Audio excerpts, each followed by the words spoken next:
story you are about to hear is true. The names have been changed to protect the innocent. Fatima Cigarettes, best of all king-size cigarettes, brings you Dragnet on both radio and television.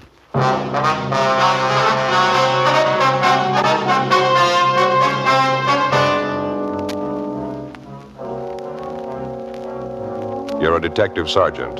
You're assigned to homicide detail. A woman is found dying in a vacant lot. Her identity unknown. Your job? Investigate.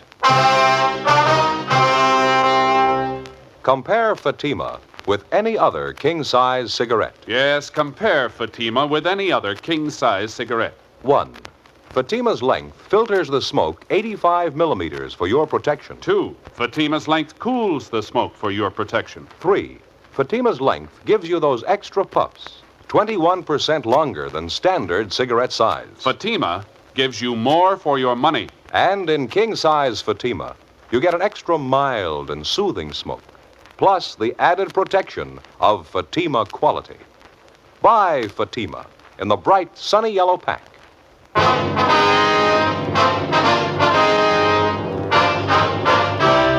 Dragnet, the documented drama of an actual crime.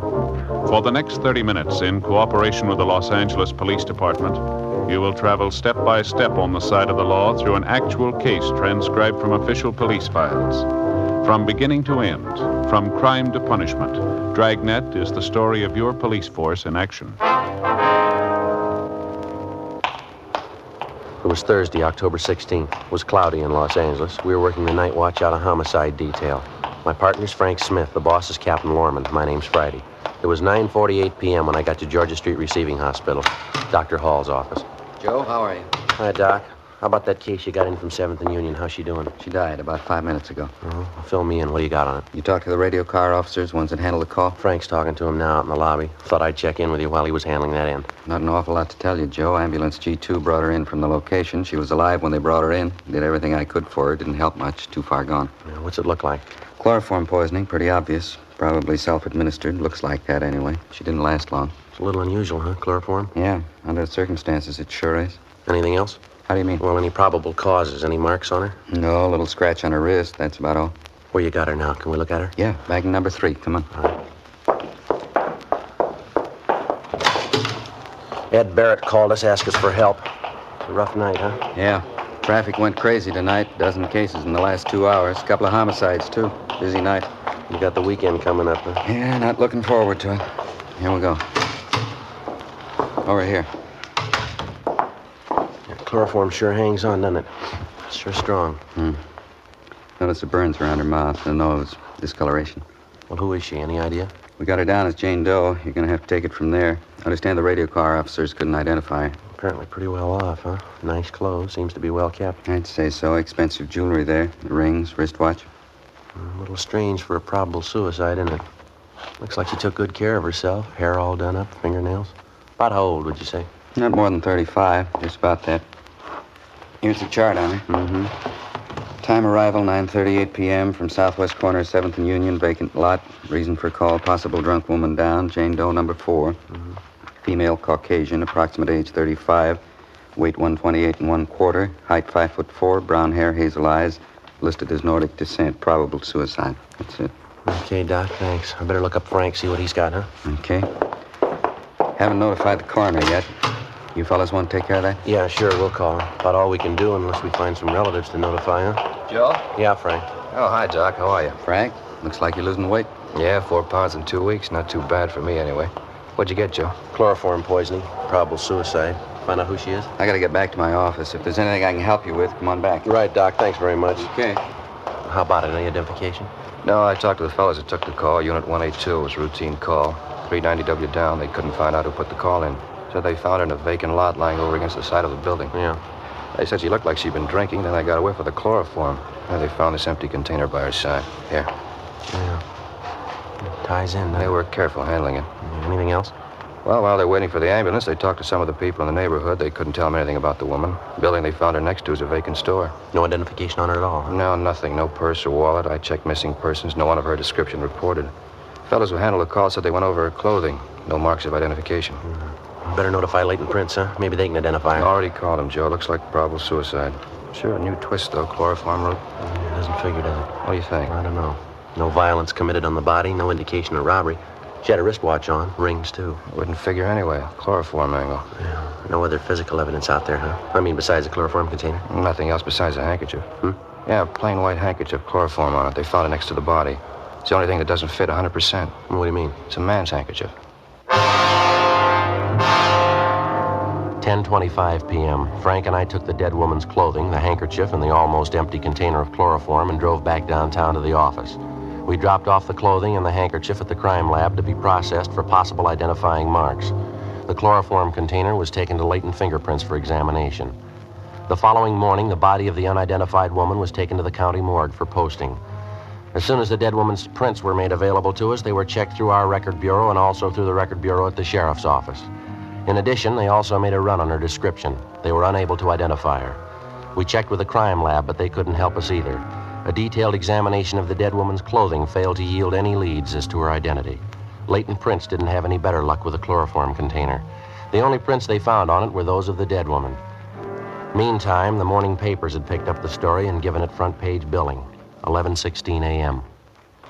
How's that again, Doc? Uh-huh. Yeah, I see.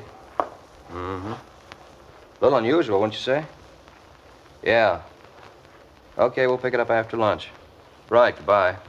Anything? Yeah, Doc Cephalou at the morgue just finished posting the body. What'd he say? The chloroform killed her. They even found traces of it in the stomach. Huh? That's right.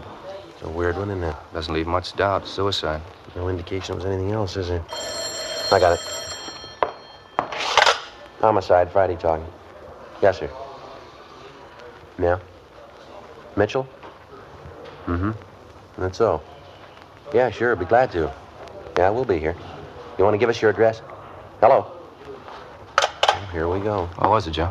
Somebody by the name of James Mitchell. He's on his way down to see us, wants to talk to us about the dead woman. Yeah? He says he killed her. 11:50 a.m. While Frank and I waited around for Mitchell to show up, we checked his name through R&I, but we were unable to find anything on him. A few minutes before 1 p.m., a short, blonde-haired man in a blue serge suit entered the squad room and asked for us. He introduced himself as James Mitchell. Frank and I took him to the interrogation room where we started to question him. He told us he was a steel worker by trade, currently unemployed. He said he was originally from Alabama, that he'd been in California for approximately 2 years. After that, he lapsed into silence. We tried to question him about the dead woman, but we made little headway. The only admission we could get from him was that he killed the woman. Outside of that, he refused to say anything. Now, how about it, Mitchell? What's the trouble? You called us, volunteered a confession. You said you killed the woman. You wanted to tell us a story. Now, why don't you answer our questions? Jim, how about it? Aren't you feeling well? Want us to call a doctor? Jim? You're not giving us much of an out, mister. You volunteered to make yourself a suspect in this thing. You say you killed the woman. Now, why don't you answer the questions? We can't keep this up forever. You ought to know that. You haven't answered a question almost an hour now. Look, if you're not going to talk, Jim, there's only one thing we can do. We're going to have to book you. Mitchell? Is that what you want? Go ahead and book me. I killed her. Go on, book me. Well, why can't you tell us the story? Now, you admit you killed the woman. Why won't you tell us about her? Why should I?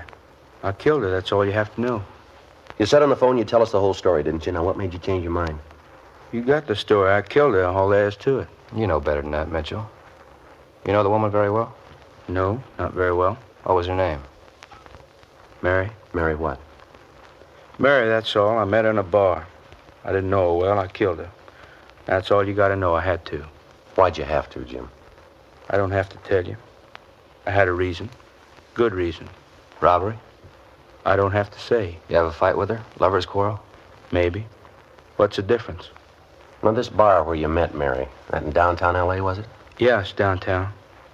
She had it coming. I'm glad I did it. Not worth much, huh? She was when I met her. Well, what happened? She go off the deep end? Guess so. What's the difference? She's dead. Well, why'd you turn yourself in, Jim? Figure you couldn't beat it? Maybe. How do you mean? I could have stayed out of your way if I wanted to. For a while, anyway. I didn't want to. Why not, Jim? Good reason. I'm glad I killed her. She had it coming. Now go ahead and do what you want. I know what the rap is. I'll pay for it. Well, if you're willing to take the rap, Jim, why not tell us the whole story, huh? You got the story. I killed her. That's all you need. Don't you want to brief us in on the details? How it happened, how it came about? Might be extenuating circumstances. You can't tell. Well, how you mean? Different things that might throw a new slant on the case. Court's not going to hand down a decision till they get the whole story. You mean about Mary? I'll never tell him about her. Lousy things she did to me. Never tell anybody about it. Must have been pretty bad, huh? I mean, the way you took it out on her. She was rotten. All the way through. I had to kill her. Well, what happened with the chloroform, Jim? Didn't it work fast enough for you? Chloroform? Yeah, huh? Didn't it react on her fast enough for you? No, it didn't. I hated her. Yeah, I guess you did. Must have had quite a scrap with her. Struggled quite a bit, didn't you? Yeah, she fought me all the way. I got her, though. I hated her. Out of my mind, I hated her so much. Well, we've been trying to figure it out, Jim. What'd you hit her with? I mean, around the head and on the neck. What'd you use? Piece of metal? Yeah, angle iron. Uh-huh. Kind of lost my head. I kept beating her. She tried to scream, but I had my hand over her mouth, and then she fell down. She didn't make a sound after that. I see. Well, how come you took her jewelry? I mean, if you just wanted to kill her, how is it you took all her valuables, too? Jim? How about it, Mitchell? Well, I don't know. Spur of the moment, I guess. I took them, but I didn't keep them. I threw them away. I don't remember where. I'm glad it's over. All right, Jim. Now, what's this all about? You didn't kill that woman. You know that as well as we do. Well, what are you talking about? Of course I killed her. She's dead, ain't she? How many times do I have to admit it? The woman had one mark on her body, Mitchell, a small scratch on the wrist. Huh? Not a single wound on the head, none on the neck either. Well, I killed her. That's all you got to know. Not saying anything else. All the woman's valuables weren't taken either, Jim. She was found with a couple of rings on her hands, an expensive watch, a bracelet, too. Now, come on, Jim. What's the angle here? You can't prove I didn't do it. You can't prove that. I think we can. Now, why can't you just take my word for it? It's the queerest setup I ever saw.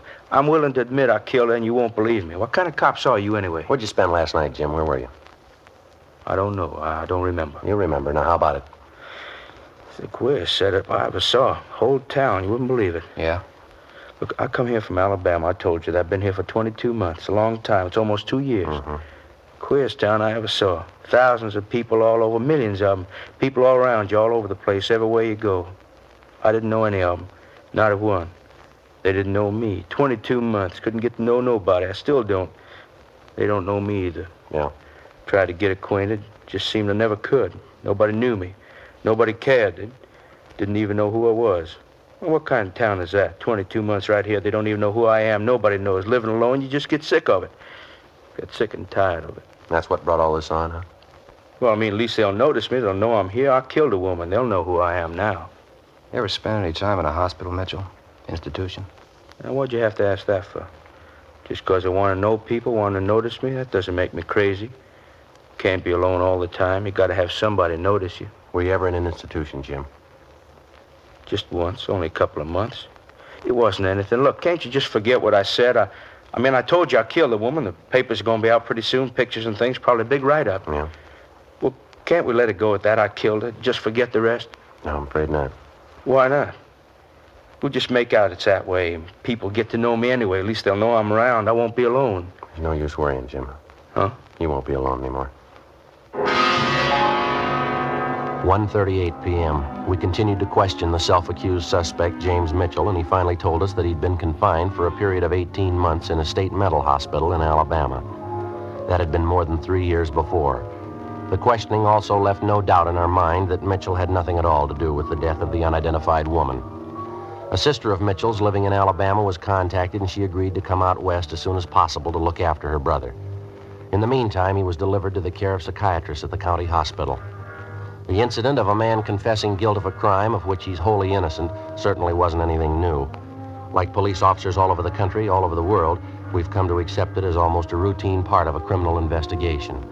Most of the time, the would-be criminal's suffering with mental trouble. Sometimes it's a thirst for notoriety. In any event, they all have to be checked, every one of them. It means time, trouble, and money. Hours of cautious interrogation. More hours of checking stories that have basis only in the imagination of a sick mind. They slow the investigation, they waste hundreds of man-hours, but like anonymous leads or would-be witnesses, they can't be ignored. It's part of the job. Saturday, October 18th, the newspapers continued to cooperate by giving us front-page space to the story of the unidentified woman. Joe? Yeah, how'd you do? Nothing. Identification wasn't even close. How about Brian and Lopez? What'd they do on that call of theirs? Well, they're over at the morgue now with a boy, 16-year-old. Kid was pretty wrought up when he came in. Well, we sure had a parade of them. All last night, all this morning. Well, it doesn't hurt our chances any. The more, the better. I suppose so. Not gonna make much headway if we can't identify her. Any answers on that all points we got out on it? Yeah, 4 of them. They all been checked. Nothing. Chewing gum, Joe? New kind, tangerine flavor. No, thanks. How about that check of the hospitals around town? Anything show up there yet? No, not so far. The scar on the woman's leg was from an operation, all right. Doc figures it might not have been done in a hospital, though. It was a minor operation. Could have been done in a doctor's office, maybe. That'd stop it, sure. Tough enough checking hospitals for a record of the operation. Next to impossible to check every doctor in town for it. Well, even then we could miss.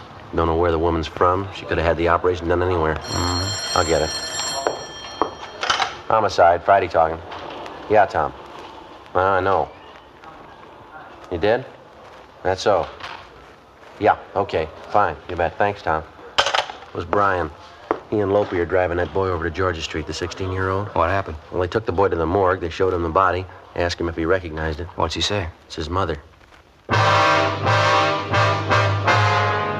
2:05 p.m. Frank and I left the office and drove over to Georgia Street Receiving Hospital. The 16-year-old boy who had identified the dead woman as his mother was being treated for shock and hysteria. The youngster told Brian and Lopez that his name was Arnold Hopkins and that he'd been living with his mother at a Norwood Street address. After he was given a sedative and recovered himself a bit, the boy was driven to the home of his aunt and uncle out near Barnesdale Park. That night, Frank and I called on the boy and found him sufficiently recovered to answer a few questions. He confirmed his identity of the body he'd viewed that afternoon as that of his mother, Mrs. Jeanette Hopkins. He said he was an only child and that his father was dead. He told us his mother had been working for the past 6 years as coast representative for an Eastern cosmetics firm. We asked him what had happened the night his mother disappeared. The phone just rang about, when we were finishing dinner. About 8 o'clock, maybe quarter after.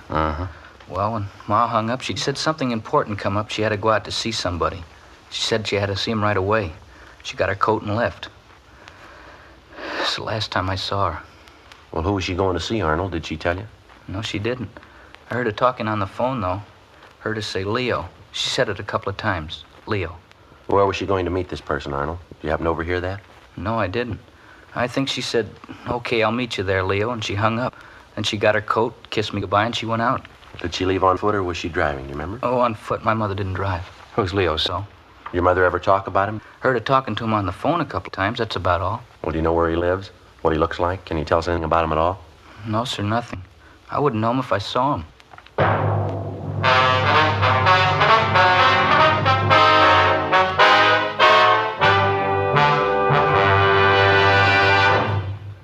You are listening to Dragnet, authentic stories of your police force in action. The only way you can prove to yourself that Fatima is the best of all king-size cigarettes is to compare them with the brand you've been smoking. Yes, compare Fatima with any other king-size cigarette. 1. Fatima's length filters the smoke 85 millimeters for your protection. 2. Fatima's length cools the smoke for your protection. 3. Fatima's length gives you those extra puffs, 21% longer than standard cigarette size. Your money back plus postage. If you're not convinced, Fatima is better than your present king-size cigarette. Just return the pack and the unsmoked Fatimas by August 1st, 1952. Fatima, Box 37, New York 1. More and more of your friends are switching to king-size Fatimas every day. Compare them yourself tomorrow. Buy Fatima in the bright, sunny yellow pack and enjoy the added protection of Fatima quality.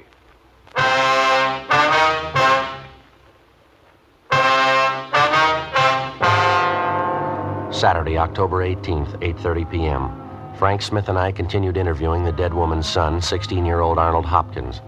The big lead pointed in the direction of the man known as Leo, who telephoned Mrs. Hopkins Thursday night, little more than an hour before she died, and made an appointment to meet her. It was a good lead, but it didn't go too far. All the boy could tell us was that the man's name was Leo. He'd heard his mother address a man by that name on the telephone several times, but that was the extent of it. He didn't know Leo's last name. He didn't know where he lived. He had no idea where his mother was to meet the man the night she died. We talked to the boy's aunt and uncle, the dead woman's brother and sister-in-law, but they couldn't help us either. Frank Smith and I obtained a list of all of Mrs. Hopkins' friends and business associates known to the son and the aunt and the uncle. We spent the rest of the weekend checking with them. Most of them gave us pretty much the same story. Mrs. Hopkins was well-liked and well-respected, both in her business and private life. She was devoted to her teenage son. She didn't drink, and socially her behavior was beyond question.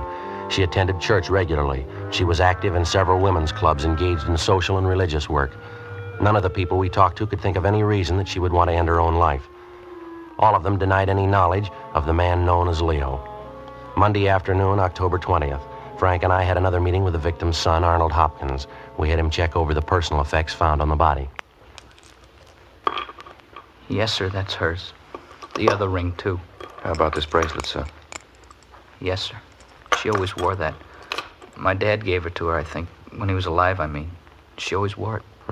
Now, the wristwatch, 2 rings, the bracelet, and this lapel pin here. This about it, son? Yes, sir, I guess so. You have her necklace, too. How's that? My mother's necklace. She was wearing it that night. She had it on when she left the house. Didn't you find it? What kind of necklace is it, son? What's it look like? Well, it's made like the bracelet is. That one there. See, the two of them go together. It's a set.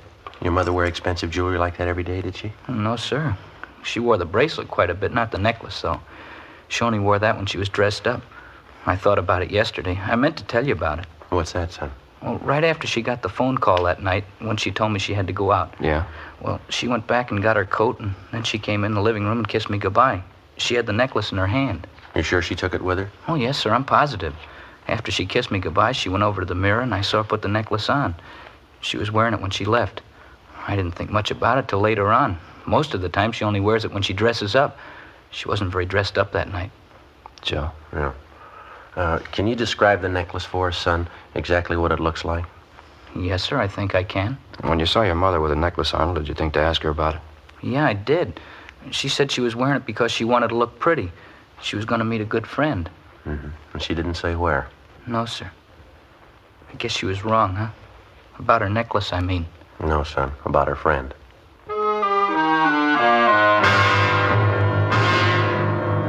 Monday, 3:18 p.m. We got a description of the necklace from the Hopkins boy, confirmed it with his aunt and uncle, and then we double-checked it at the jeweler's, where it had been purchased. After that, we contacted the pawn shop detail and burglary division. The necklace and its description was put on the stolen property list, and copies were sent to second-hand jewelry stores and pawn shops throughout the area. We also got out a broadcast and an APB on it. 4:15 the following afternoon, we got a reply from the San Diego Police Department. A pawn shop owner down there had reported taking in the necklace the Friday before, which matched the description of the one we were looking for. The man who pawned the necklace listed his name in the pawn shop's buy book as Raymond Butler. San Diego officers had checked out the home address that he'd given. It was a vacant lot. The necklace was sent back to Los Angeles, where it was identified as Mrs. Hopkins.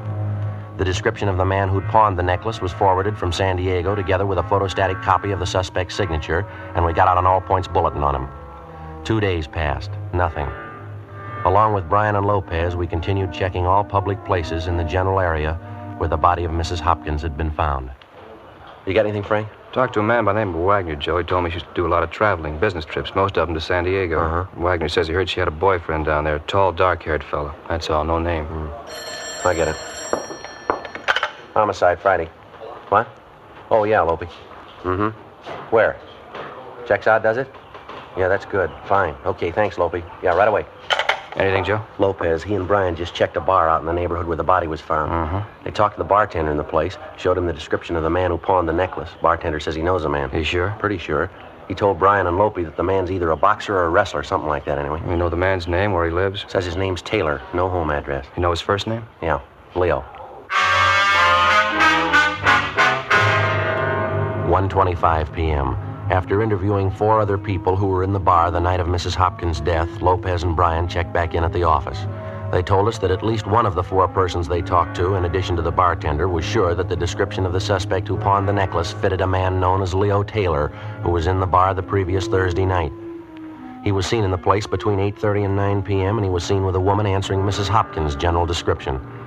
The bartender had no idea where the man lived, but he seemed fairly certain of the man's name, Leo Taylor, and his occupation, either wrestling or boxing. 5:05 p.m. We made a run on Taylor's name and description through R&I, and we got a make. We checked his handwriting, and that matched out also. He had 1 previous arrest for assault and disorderly conduct. His residence was a West 11th Street address. We checked it out, but he'd moved 6 months before. The landlady had no forwarding address on him, but she told us one of the places he used to frequent was a gym on South Olive down near Olympic. We ran it down. How about it? All right, come on. You want to go through tired of punching the bag. Come on. I checked with a fellow in the office over there, Joe. Says the man we once taking a shower back there, locker room. All right. Sure. In here? Yeah. Go ahead. Yeah. Hey, excuse me. Your name Leo Taylor? How's that? I said, are you Leo Taylor? Yeah, that's right. What is it? Police officers would like to talk to you. Oh, I'm taking a shower right now. You want to wait a while? Well, keep, Taylor. We want to talk to you now. All right.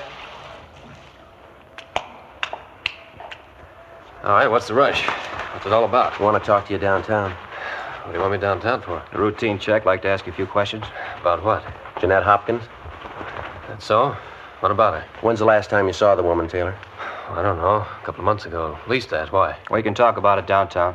Well, let's talk now. It'll take me a little time to get dressed. What's the pitch? You know as well as we do. You want to throw me that shirt, Mac? Thanks. What do you mean I know as well as you do? Know what? No rush, Leo. We can talk downtown.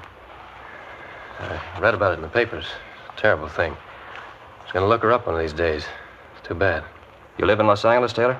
Yeah, why? Ever get down to San Diego? Once in a while, not too often. You don't think I had anything to do with it, do you?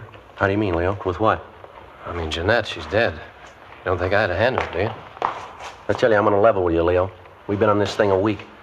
We've got you placed in San Diego. We've got you placed here. You say you haven't seen Mrs. Hopkins for 2 months. We can do a lot better than that. You were with her in San Diego 2 weeks ago. You were drinking with her in a bar out there last Thursday night. You were with her 20 minutes before she died. We got all we need, Leo. Got my coat there, the gray one? Check the pockets, Frank. Yeah. Gonna take a lot of proof. I guess you know that. Gonna take a lot of it. We got it. You better have. Let's see. Keys, wallet, comb. Yeah. Okay, let's go. No, just a minute, Leo. Yeah? Pawn ticket here. You forgot it.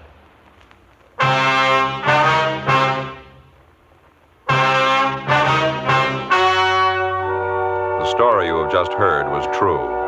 The names were changed to protect the innocent. On January 28th, trial was held in Superior Court, Department 89, City and County of Los Angeles, State of California. In a moment, the results of that trial. Now, here is our star, Jack Webb. Thank you, George Fenneman. Friends, there's not much I can add to what you've already heard about Fatima's. If you smoke them, I know you'll agree with me that no other king-size cigarette can match Fatima quality. Now, if you haven't tried them yet, prove it to yourself. Buy a pack and give them a try. I wish you would kind of check up on what we've been telling you. Compare Fatima's with any other king-size cigarette. You'll like Fatima's better flavor and aroma. It's extra mild and soothing smoke. And you'll find Fatima gives you more for your money. Yes, sir. In Fatima, the difference is quality. Buy a pack tomorrow. Fatima.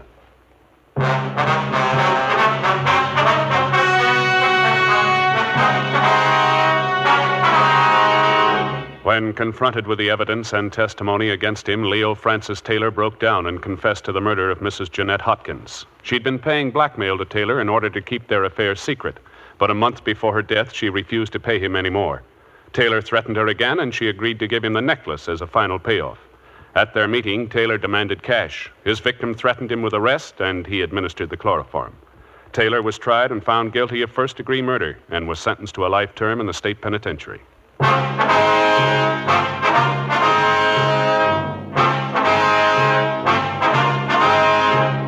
You have just heard Dragnet, a series of authentic cases from official files. Technical advice comes from the Office of Chief of Police W.H. Parker, Los Angeles Police Department. Technical advisors Captain Jack Donahoe, Sergeant Marty Wynn, Sergeant Vance Brasher. Heard tonight were Herb Ellis, Vic Perrin, Gil Stratton, Jack Crucian. Script by Jim Mosey. Music by Walter Schumann. Hal Gibney speaking. King-size Fatima, made by the same people who make popular Chesterfield cigarettes, has brought you Dragnet, transcribed from Los Angeles.